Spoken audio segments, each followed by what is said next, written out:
কেমনে কি হইলে বন্যা শেষ হয়ে গেছে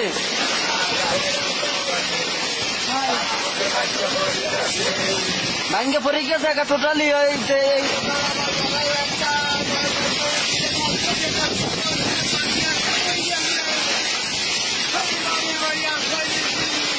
মানে বাড়ি আশ্রয় নিয়েছেন যাইয়া